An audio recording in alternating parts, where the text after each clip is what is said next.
The rain hit the windows of Seoul's Interstellar Fauna Medical Center as the clock struck 9 in the evening. Most of the staff had gone home. Only Dr. Jia Kim remained, finishing her notes on the day's patients. Jia sighed and pushed back her short black hair. At 32, she was one of the younger vets at the center. Unlike her coworkers who loved to treat the fancy alien pets of rich people, Jia cared most for the strays and lost creatures that ended up on Earth by accident. Just one more file, then I can go home, she told herself, thinking of the hot soup waiting in her apartment. The front door burst open with a bang. Jia jumped up as Ta, one of the night maintenance workers, rushed in. His uniform was soaked and his eyes were wide with fear. "Dr. Kim, please help." Ta held a small bundle wrapped in his jacket. "I found it behind the trash bins at the spaceport." Jia hurried over as Tai placed the bundle on the exam table. When he pulled back the jacket, Jia gasped. It was a creature that looked like a wolf pup, but clearly not from Earth. It had soft blue fur that seemed to glow slightly in the dim light. 6 small eyes were arranged in a pattern across its face. The little creature was shaking and making weak whimpering sounds. "What is it?" Tai asked, his voice trembling. Jia gently touched the creature's fur. It felt hot. Much too hot. "I'm not sure. Some kind of canine species, but not one I've seen before." She noticed purple fluid leaking from its nose. "It's very sick." The clinic's AI system beeped and a hologram appeared. "Unidentified alien species detected. Protocol 734B requires immediate report to Quarantine Division. Please step away from the specimen." Ta looked worried. "What does that mean?" Jia frowned. "It means we're supposed to call the authorities and put this animal in isolation until they decide what to do with it." "But that could take days," Ta said. Jia looked at the small creature. Its breathing was getting worse. One of its 6 eyes opened slightly, looking right at her. The eye was a deep golden color with a hint of understanding that made Jia's heart ache. "It won't survive that long," she said quietly. The AI spoke again. "Dr. Kim, you must follow protocol. Your supervisor has been notified." Right on cue, Jia's comm device buzzed. Dr. Do, the center's director, appeared on screen. His face was stern. "Kim, the AI tells me you have an unidentified alien species. You know the rules. Secure it and wait for quarantine." "Dr. Do, this animal needs immediate help. It has a high fever and respiratory distress." Dr. Do shook his head. "That's not our call to make. Remember what happened with the Martian fungi incident. 5 people died because someone broke protocol." "This is different," Jia argued. "This is just a baby animal, which could be carrying any number of unknown pathogens," Dr. Do countered. "I'm sorry, but you must follow procedure. The quarantine team will be there in the morning." The screen went black. Jia looked at the suffering creature, then at Ta. "Where exactly did you find it?" "In a shipping container that came from Proxima Centauri. I heard noises and thought it was a rat." Jia made her decision. "Lock the door." "Ta, what are you going to do?" "I'm going to save this animal's life." Jia tapped her tablet, disabling the clinic's AI system. "This buys us a few hours before anyone notices." She quickly gathered supplies: scanners, medicines, fluid bags, and diagnostic tools. Her hands moved with practiced skill as she inserted a small IV into the creature's leg. "I need to understand its biology before I can treat it properly," she explained to Ta, who watched nervously. The scanner revealed an internal structure similar to Earth canines, but with key differences. The creature had 3 small hearts working together. Its blood was a deep purple color. Its lungs had special chambers that Jia guessed helped it adapt to different atmospheres. "Amazing," she whispered. "It's evolved for space travel." For the next several hours, Jia worked without stopping. She adapted Earth medicines to match the creature's unique system. She cooled its fever with special gel packs. She created a breathing mixture that eased its struggling lungs. Tai stayed to help, handing Jia tools, and monitoring the creature's vital signs. "Look," he said around 3 in the morning. "Its temperature is going down." Gia checked her scanner and smiled with relief. The medicine is working. Its smallest heart was failing, but it's stabilizing now. By 5 in the morning, the little wolf creature was sleeping peacefully. Its breathing was normal, and the purple discharge had stopped. Gia sat down, suddenly aware of how tired she was. "We did it, Ta." "What happens now?" he asked. "Now I face the consequences," Gia said simply. "I broke about 20 regulations tonight, but you saved its life." Gia gently stroked the creature's blue fur. "Yes, and that's what matters. I became a vet to help animals, not to follow rules that let them die." The wolf pup made a small sound in its sleep, almost like a purr. "It needs a name," Ta suggested. Gia thought for a moment. "Haru. It means day in Korean, because we helped him live to see another day." Ta nodded. "That's a good name." As the morning light began to filter through the windows, Gia knew she should prepare for the trouble ahead. She should gather her things, maybe call a lawyer. But instead, she just sat beside the sleeping Haru, watching his 6 eyes move beneath their lids as he dreamed. "I wonder where you came from," she whispered. "Who's looking for you?" What she didn't know was that far across the stars, many were indeed looking for the little blue wolf, and they had just picked up his life signs stabilizing on their scanners. "Dr. Kim." Tae's voice interrupted her thoughts. "The AI system is rebooting. Security protocols are coming back online." Gia nodded. "Go home, Ta. You don't need to be involved in this. But, please, you did your part by bringing Haru here. Let me handle the rest." After Tae reluctantly left, Gia prepared a proper bed for Haru with warm blankets. She took detailed notes about his treatment and vital signs. She recorded everything she had learned about his biology. This information would help whoever cared for him next. Then she sat down to wait. At precisely 8 o'clock, the clinic doors opened. Dr. Do walked in with 2 security officers and a representative from the quarantine division. Dr. Do looked at Haru sleeping peacefully, then at Jia's tired face. His expression mixed anger with disappointment. "Dr. Kim, what have you done?" "My job," she answered simply. "I saved a life. You violated direct orders and put the entire planet at risk," the quarantine official said coldly. "He was dying," Jia replied. "And now he's not. I detected no pathogens or public health threats." Dr. Do sighed. "Jia, you know I have no choice here." One security officer stepped forward with a tablet. "Dr. Jia Kim, your employment at the Interstellar Fauna Medical Center is terminated, effective immediately. Your veterinary license is suspended pending investigation. Please surrender your facility badge." Jia had known this was coming, but it still hurt. 10 years of education and hard work, gone in an instant. She looked at Haru one last time, his blue fur rising and falling with each breath. Worth it, she thought. She handed over her badge without argument. As they escorted her from the building, the quarantine team was already moving Haru into a special containment unit. "What will happen to him?" she asked Dr. Do.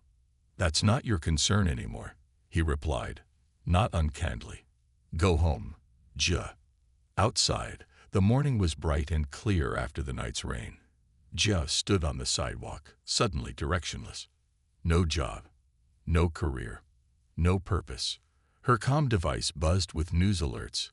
Veterinarian violates protocol with alien species, and Shoal doctor risked public health crisis. Jia turned off the device and began the long walk home. She had no way of knowing that across the vastness of space, 3 ships had just changed course, heading directly for Earth at maximum speed. Jia's small apartment felt emptier than usual as she stepped inside. She dropped her bag by the door and walked straight to her couch, falling onto it with a heavy sigh. Outside, the afternoon sun shone brightly, a stark contrast to how dark she felt inside. "What have I done?" she whispered to the empty room. Her cat, Moon, jumped onto her lap and purred. Jia stroked his gray fur, finding some comfort in his simple affection. Unlike humans or the officials of the clinic, Moon didn't judge her. "At least you still like me," she told the cat. Her comm device buzzed again. Jia had been ignoring it since leaving the clinic, but curiosity finally made her look. 37 missed calls. Over 50 messages.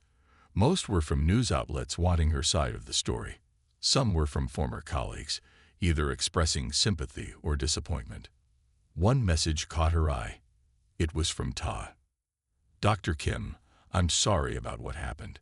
I wanted you to know they took Haru to the main quarantine facility. The good news is they're continuing your treatment plan. Your notes were so detailed they couldn't ignore them. He's still doing well." A small smile touched Jia's lips. At least Haru was okay. That's what mattered most. Her relief was short-lived as she turned on the wall screen. Her face appeared on nearly every news channel. The stories painted her as reckless and dangerous. Irresponsible veterinarian risks Earth's safety for alien creature. Protocol breach at Seoul Medical Center. Could a new pandemic be coming? Dr. Jia Kim, hero or public health menace? Jia turned off the screen, her stomach twisting into knots. She had known there would be consequences, but she hadn't expected to become infamous overnight. Her comm device rang again. This time it was her mother. "Jia, what's happening?" "Your father and I just saw the news." Jia took a deep breath. "I helped an animal that needed me, Mom. But they're saying you broke important rules, that you could have put people in danger." "I didn't, Mom. I checked for pathogens. The animal was just sick and scared." Her mother was silent for a moment. "Your father is worried about your career. All those years of study." "I know," Jia said quietly. "I'm worried too." After promising to visit her parents soon, Jia ended the call. She hadn't eaten since yesterday, but she had no appetite. Instead, she took a long shower, letting the hot water wash away some of her stress. As evening approached, Jia sat on her small balcony with a cup of tea, watching the sky turn orange and pink. Seoul's skyline glittered as lights came on across the city. Air traffic moved in orderly lanes above, the usual mix of shuttles and transport vehicles. Then something unusual caught her eye. 3 bright points of light appeared in the darkening sky, moving in a formation that didn't match any commercial flight pattern. They were descending toward the city at a speed that seemed impossibly fast, yet somehow controlled. Jia stood up for a better look. The 3 lights grew larger, revealing sleek, silver vessels unlike any Earth craft she had ever seen. They emitted no sound as they cut through the air. Her comm device suddenly blared with an emergency alert. "Attention all citizens. Unscheduled vessels have entered Earth airspace. Please remain calm and stay indoors until further notice." News alerts began flooding in. Unknown ships enter Earth atmosphere without clearance. Earth Defense Force on high alert as alien vessels approach Seoul. High-level alien delegation demands meeting with Earth Council. Jia watched, transfixed, as the ships descended toward the government district. Even from her balcony, she could see they were causing quite a stir. Police vehicles and military craft converged on the area, their lights flashing. "This can't have anything to do with me," she told herself, though a strange feeling in her stomach suggested otherwise. Jia stayed up late watching the news. The ships had landed at the International Diplomatic Center. Officials reported that the visitors were from Proxima Centauri, the same system where Ta had found the shipping container with Haru. No one knew why they had come, but their arrival had caused the highest levels of Earth's government to convene an emergency meeting. The visitors had requested something unusual. They wanted Earth's quarantine division to bring them the blue canine specimen discovered yesterday. Jia's heart raced. They were talking about Haru. Sleep was impossible. Jia paced her small apartment, her mind spinning with questions. Who were these visitors? What did they want with Haru? Were they angry about finding him on Earth? By morning, Jia was exhausted but too anxious to rest. She made coffee and checked the news again. The alien delegation had met with Earth officials through the night. No details have been released yet.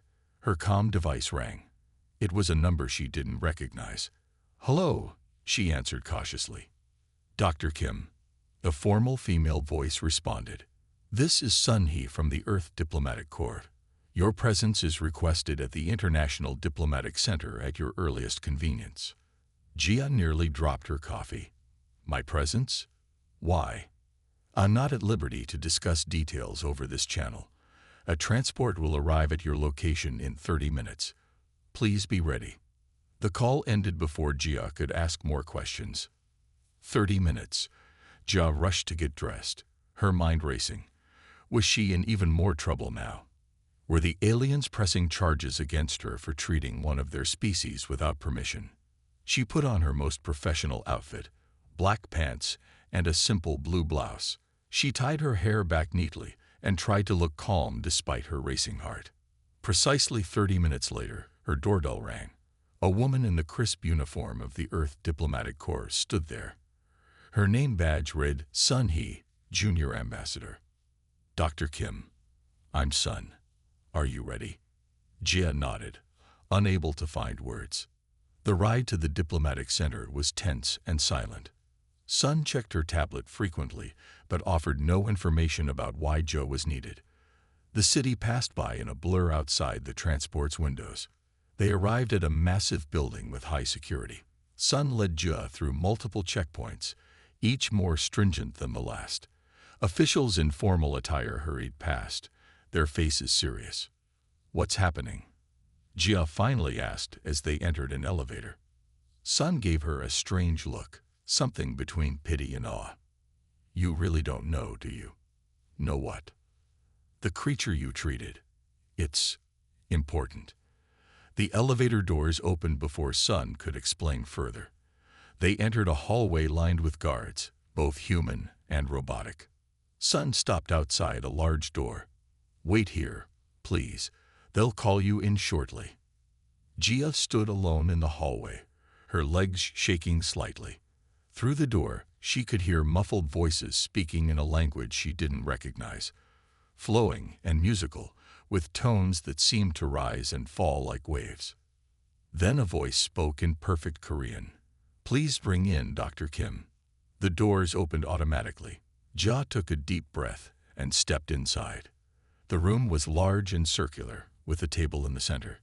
Around it sat several high-ranking Earth officials, looking tense, but what made Jia freeze were the three figures on the other side of the table. They were tall, with slender bodies covered in fur that ranged from deep navy to brilliant cyan blue. Their faces resembled adult versions of Haru, the same pattern of 6 eyes, the same pointed ears. They wore simple but elegant silver garments that seemed to flow like liquid.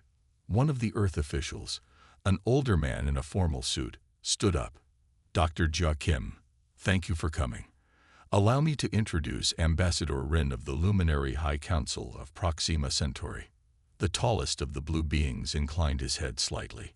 All 6 of his golden eyes focused on Jia with an intensity that made her feel like he could see right through her. "Dr. Kim," he said in flawless Korean, his voice deep and melodious. "We have been very eager to meet you." Jia managed a small bow, as was customary in Korean culture when meeting someone important. "It's an honor," she said, though she wasn't sure if it was the right thing to say. Ambassador Rin's mouth curved in what might have been a smile. "The honor is ours. After all, you saved the life of our crown prince." Jia blinked, sure she had misheard. "I'm sorry, what did you say?" "The young one you call Haru," Ambassador Rin continued.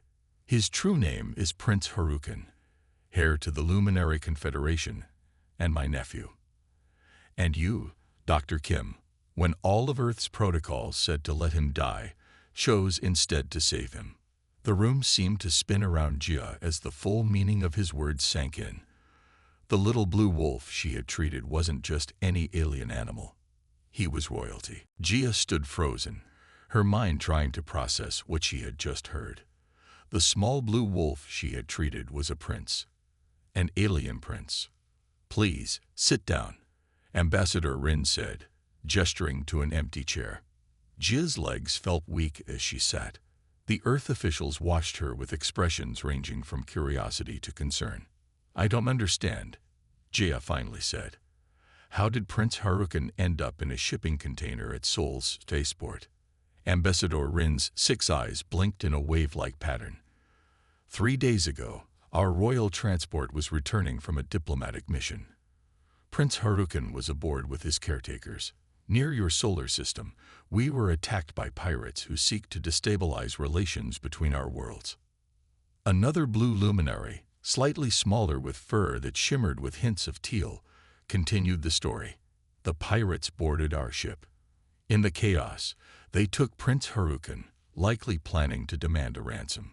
When our security forces pursued them, they abandoned their plan and left the prince in a cargo container bound for Earth.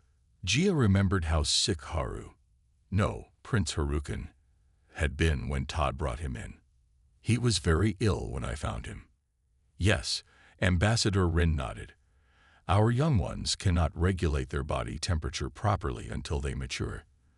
The shipping container was cold, and Earth's atmosphere has different elements than what he's accustomed to.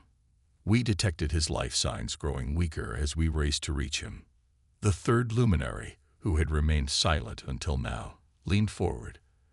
This one had darker blue fur with silver markings around the eyes. "We had nearly given up hope. Then, remarkably, his vital signs stabilized. When we arrived and investigated, we discovered it was because of you." Dr. Kim, Sun-hee, who stood near the door, stepped forward with a tablet. "We've reviewed the clinic's security footage.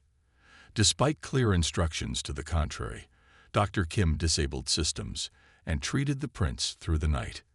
Jia felt her face grow hot. The footage would show her breaking every protocol.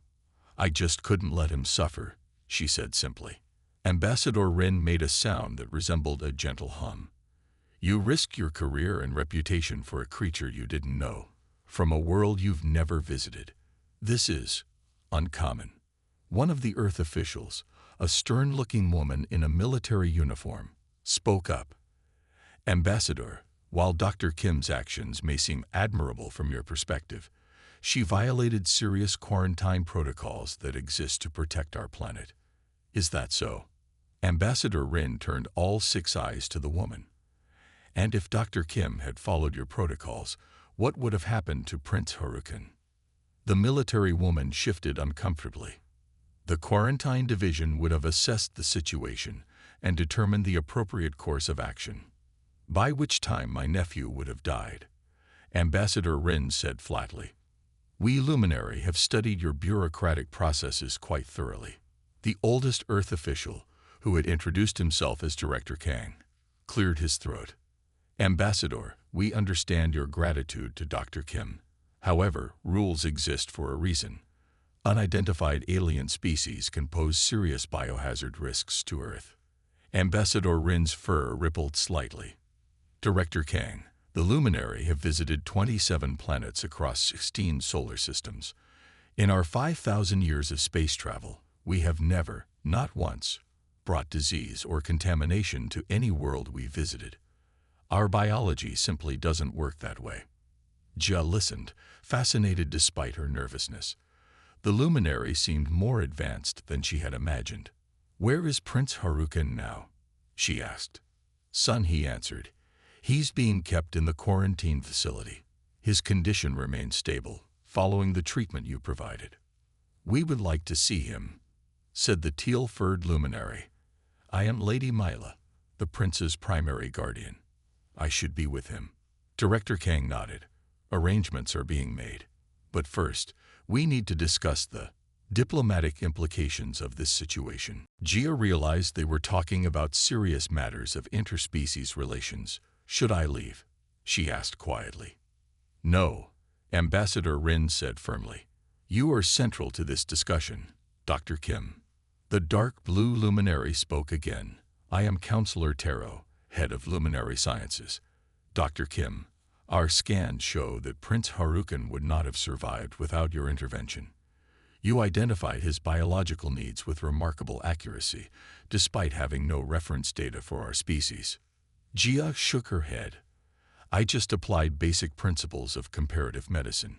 His system is different from Earth animals, but the fundamentals are similar. That just is why we find you so intriguing, Ambassador Rin said. You speak of saving a royal hair as if it were an ordinary day's work. Director Kang leaned forward. Ambassador, what exactly do you want from Earth in this situation? And from Dr. Kim? Ambassador Rin's 6 eyes blinked slowly. The Luminary Confederation has been observing Earth for some time, considering whether to propose a formal alliance. We have hesitated because, frankly, many of our council questioned whether humans possess the compassion and wisdom needed for true partnership. He turned to Jia. Then Dr. Kim, presented with a choice between following rules and showing kindness, chose kindness, at great personal cost. This speaks well of humanity's potential. Jia felt the weight of everyone's gaze. I just did what any good doctor would do, she said, though she knew that wasn't true. Many would have followed protocol. Lady Mela made a soft trilling sound. Modesty, too. An admirable trait. Director Kang looked concerned. What exactly are you proposing, Ambassador? Several things, Ambassador Rin replied. First, we request that Dr. Kim's professional standing be fully restored. Her medical license should be reinstated immediately. The Earth officials exchanged glances. Second, Ambassador Rin continued, we would like to extend an invitation to Dr. Kim to visit Proxima Centauri as our honored guest. We believe her medical insights could benefit both our species. Jia's eyes widened. Visit another star system. It seemed impossible. And third, the ambassador said, we wish to establish a permanent medical exchange program between our worlds, with Dr. Kim as its first director, if she accepts. The room fell silent. Everyone looked at Jia, waiting for her response. She felt overwhelmed by the sudden turn of events. Yesterday, she had lost everything. Today, she was being offered opportunities beyond her wildest dreams. I don't know what to say, she managed. Ambassador Rin's expression softened. You need not decide immediately. But first, I believe there is someone who wishes to see you again.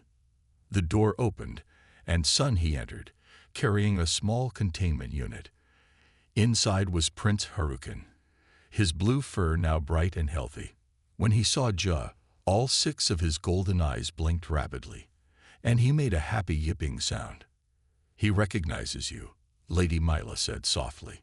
Sun He placed the containment unit on the table and opened it. Prince Harukin immediately jumped out and bounded across the table to Jia, moving with the energy of a fully recovered young animal. Careful, Jia said automatically. You were very sick just yesterday. Prince Harukin ignored her caution and leaped into her lap, nuzzling her hand with his snout. Up close, Jia could see intelligence in his golden eyes that went far beyond that of any Earth animal. He wants to thank you, Counselor Taro explained. Young luminary cannot speak your language yet, but they understand emotions very well. Jia gently stroked Prince Harukin's soft blue fur. Hello again, little one. I'm glad you're feeling better. Prince Harukin made a purring sound and curled up in her lap, completely at ease. Director Kang cleared his throat. Well, this is unprecedented. We'll need to consult with the full Earth Council before making any decisions about Dr. Kim's status or this proposed exchange program. Ambassador Rin nodded. Of course, diplomacy requires patience, but know this, the luminary consider Dr. Kim a hero. We do not forget those who help our own, especially our royal family. As the officials continued their discussion, Jia sat quietly, still stroking Prince Harukin. Her mind raced with questions about what might come next. Yesterday, she had been a disgraced veterinarian. Today, she sat in a room with alien dignitaries who treated her with respect and gratitude. Life could change so quickly, she thought. Sometimes all it took was one decision, one moment when you chose to follow your heart instead of the rules. Prince Harukin looked up at her and blinked his 6 eyes in a pattern that somehow conveyed happiness. In that moment, Jia knew that whatever came next, she had made the right choice that rainy night at the clinic.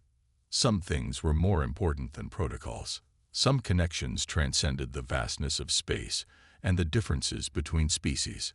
Sometimes, helping one small life could open the door to changing many lives across the stars. 1 week had passed since Joe's meeting with the luminary delegation.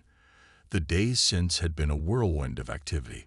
She sat on the small balcony of her apartment, drinking tea and watching the morning sun rise over Seoul. So much had changed in such a short time. Her comm device chimed with another news alert. She hardly needed to look.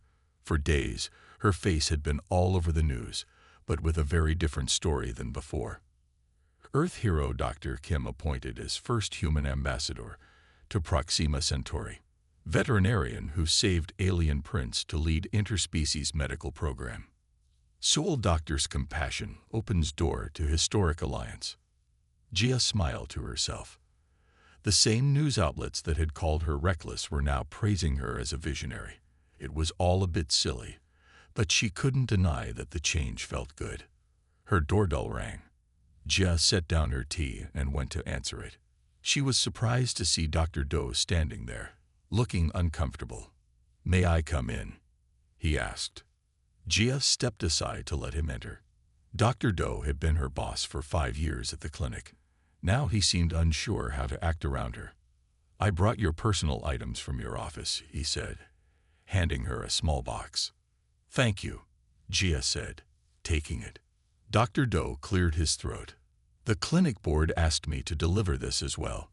He held out an official envelope. Jia opened it and found a formal letter of apology, along with an offer to return to her position with a promotion to senior veterinary specialist. "The board hopes you'll consider coming back," Dr. Do said. "Though I understand you have other options now." Jia set the letter aside.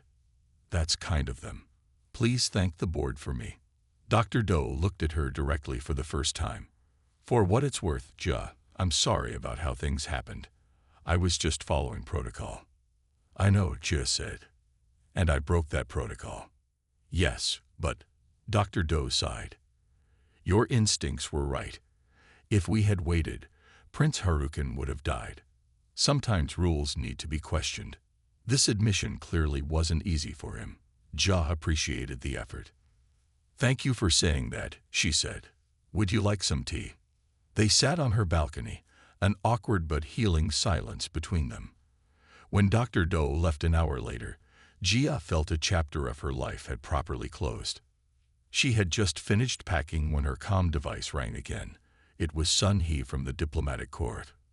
"Dr. Kim, the luminary ship will be ready for departure tomorrow at 9 a.m. A transport will collect you at 7 a.m. Do you have any questions?" Jia looked around her apartment, at the boxes of things she would store and the one small bag she would take to Proxima Centauri. "No questions. I'll be ready." After ending the call, Jia went to visit her parents one last time before her journey. They lived in a small house outside the city. Her father, once disappointed by her career choice, now beamed with pride as she explained her new role. "My daughter, working with aliens from another star," he said, shaking his head in wonder. Who could have imagined? Her mother was more concerned with practical matters. "Will the food be safe for you to eat? Have they thought about that?" Jia laughed. "Yes, Mom. The luminary have prepared for human visitors. They've studied our biology carefully." As evening approached, Jia took a final walk through her neighborhood. The familiar streets and shops had been her home for years. Soon she would see landscapes no human had ever witnessed. Her comm device rang once more. It was Ta, the maintenance worker who had brought Haru, Prince Harukin, to her that fateful night. "Dr. Kim, I just heard the news. You're really going to another planet." "Another star system," Jia corrected with a smile. "And it's all because you decided to check that strange noise in the shipping container. Will you say hello to the little blue wolf for me?" "I promise," Jia said warmly. That night, Jia slept little, her mind too full of thoughts about the journey ahead. By the time the diplomatic transport arrived at 7 a.m., she had been awake for hours. The spaceport was usually busy, but today one section had been cleared for a special event. As Jia's transport approached, she saw a crowd gathered behind barriers. News drones hovered, capturing footage of the historic moment. Sun He met her at the entrance. "Are you ready, Dr. Kim? There's quite a crowd waiting to see you off." Jia took a deep breath. "As ready as I'll ever be." They walked through the terminal to a special launch area. There on the pad sat a sleek luminary vessel, its silver hull gleaming in the morning light. Unlike human ships with their bulky engines and practical design, the luminary craft looked almost like a living thing, smooth and elegant. At the foot of the boarding ramp stood Ambassador Rin, Lady Mila, and Counselor Taro. Beside them, sitting perfectly poised, was Prince Harukin, now dressed in what appeared to be formal attire for a young luminary royal, a silver collar with blue gemstones that matched his fur. When he saw Jia, the prince bounded forward, circling her legs excitedly. "He has been most eager to see you again," Ambassador Rin said, his 6 eyes crinkling in what Jia now recognized as a smile. Behind them stood a line of Earth officials, including Director Kang and representatives from the Earth Council. They had come to witness this historic moment, the first human invited to visit the luminary homeworld, not just as a guest, but as an official ambassador. Director Kang stepped forward and handed Jia a small box. Inside was an official Earth diplomatic badge. "Dr. Kim, you are now officially Earth's first ambassador for interspecies medical relations. You will represent not just our medical community, but all of humanity. We trust you will continue to show the same wisdom and compassion that brought us to this moment." Jia accepted the badge with a small bow. "I will do my best to honor this trust." As cameras flashed and recorded the moment, Ambassador Rin addressed the crowd. "For many cycles, the luminary have observed Earth from afar, uncertain if your people were ready for deeper connection with the wider galactic community.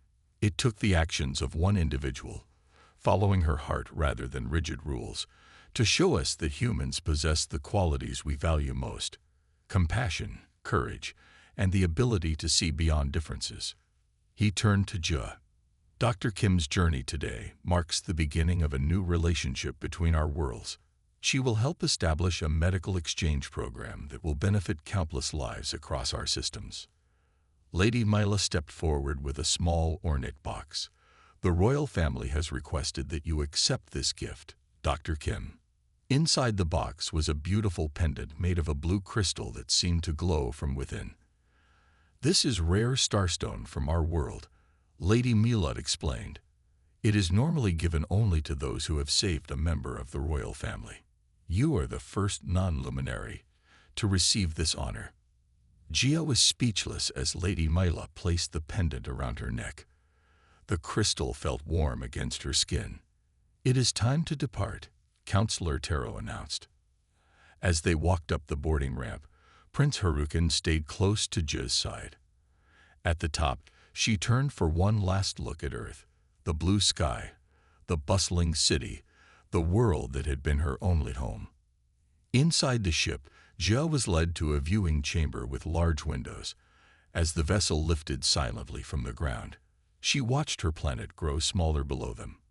Within minutes, they had left the atmosphere, and Earth became a beautiful blue marble against the blackness of space. Prince Harukin sat beside her, watching her reaction. He made a soft sound and nudged her hand gently. "Yes," Jia said, understanding his meaning even without words. "It is beautiful, isn't it? But I hear your world is beautiful too." As the ship accelerated toward the stars, Jia thought about the chain of events that had brought her here. One small act of kindness, one decision to follow her heart instead of rules, had changed everything. Not just for her, but potentially for 2 entire worlds. She didn't know exactly what awaited her on Proxima Centauri, but she was ready for the adventure. With Prince Harukin at her side and the starstone pendant warm against her heart, Dr. Jia Kim, once a simple veterinarian, now an ambassador between worlds, turned her gaze toward the stars and her new beginning.